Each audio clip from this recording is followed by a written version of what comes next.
আপনি কি বাংলাদেশের সিটিজেন না অন্য দেশের সিটিজেনশিপ আপনার আছে? ভাই কাইল বলিয়ে নন কষ্ট করি লাভ নাই, কিনলেই বলছি জানেন আপনার গায়ের কালার যেরকম করি দলার দিকে রওনা দিছে, আপনারা তো শান্তি চুক্তিতে কামে লাগবে। হাসিয়েন না, কিনলেই বলছি জানেন আপনার গায়ের কালার আর টুপির কালার তো মিলে যাইব। শান্তি চুক্তিতে সাদা পতাকা লাগে না, আপনারা পতাকা হিসেবে লটকে দিই। ভাই কি আমার লাগে কাইল বলিয়েন কষ্ট করি কোনো লাভ নাই। সারা রাত্রির দড়ি আপনি কথা মুখস্থ করি রেখেন, কাইল দুম করি বলি গালাইবেন। অন মূল কথায় চলি আসি, আও যে সাবান বাবদ যে পরিমাণ টাকা বাজেট হয়, আর তো মনে হয় না তার 40% আপনি ব্যয় করেন। আর বাকি 60% দিয়ে আপনি কি বাতের লগে মূলা হিসেবে খাই ফেলার না গ্রামের সাবানের দোকান দিচ্ছেন আপনি না জানেন? ভাই আপনি আমার লাগে বললাম তো কাইল বলিয়েন আপনি। এই মিলে তো চলতো না, অনাই গোসল করিও না, আপনি কি করবেন? ভাই কি সাবান লাগবো? দিয়ে ফেলাম। কোনটা? গোসল করানোর লাই তো কাপড় কাচা সাবানাই নিয়ম। সাবান আছে জি, কাইল বলিয়েন অন দিয়ে ফেলাম।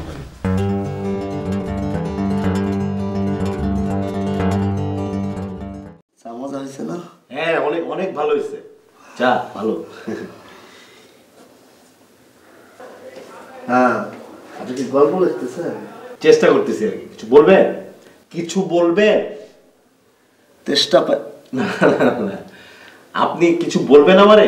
ও ভাইজান, যে গল্পের ভিতরে একটা চরিত্র দেখা যায় না? না বাদ দেন। কিরকম? যে একটা লোক সাবিহা নামের একটা মেয়েকে ভালোবাসে, মানে খুব অসম্ভব ভালোবাসে, মানে সেই মেয়েটারে ছাড়া সে কিচ্ছু বোঝে না, কিন্তু ওই ছেলেটা কানে শোনে না। এইটা তো, এটা আমি পরে পরে এই জায়গায় ঢুকাই দিব না, এটার মধ্যে পরে ঢুকাই দিব না, ঠিক আছে? তারপরে ধরেন আরো লিখলেন যে ওই লোকটা ওই সাবিহার জন্য 17 বার বিষ খাইছে কিন্তু মরে নাই। কতবার খাইছে? 17 বার। এইটা গাঁজা খড়ি হয়ে গেল না?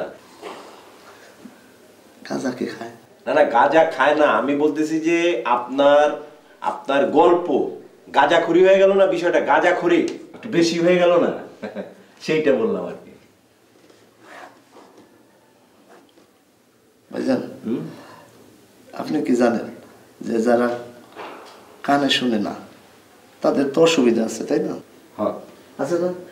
যেমন আপনি আমার কথা বলতেছেন, আমি কানে শুনি কম, শুনতে পাইতেছি না, জোরে বলতে দিতেছে, অনেক কথা শুনি না, এটা আমার জন্য একটা বিরাট কি সমস্যা। কিন্তু একটা বিরাট সুবিধা আছে, সেটা জানেন? সুবিধা কিরকম? এই ধরেন, এই যে দুনিয়াতে এত কান্না, এত আর্তনাদ, এত দুঃখ, এত কষ্ট, রাস্তাঘাটে চিৎকার, গরিবের অসহায়ত্ব, কান্নাকাটি, এগুলো কিন্তু আমি কিচ্ছু শুনি না। আপনারা এগুলো শুনেন, শুনে না কষ্ট পান, কিন্তু আমার মধ্যে কিন্তু কোনো কষ্ট নাই, কোনো টেনশন নাই, কোনো চিন্তা নাই, আমি কিচ্ছু শুনি না।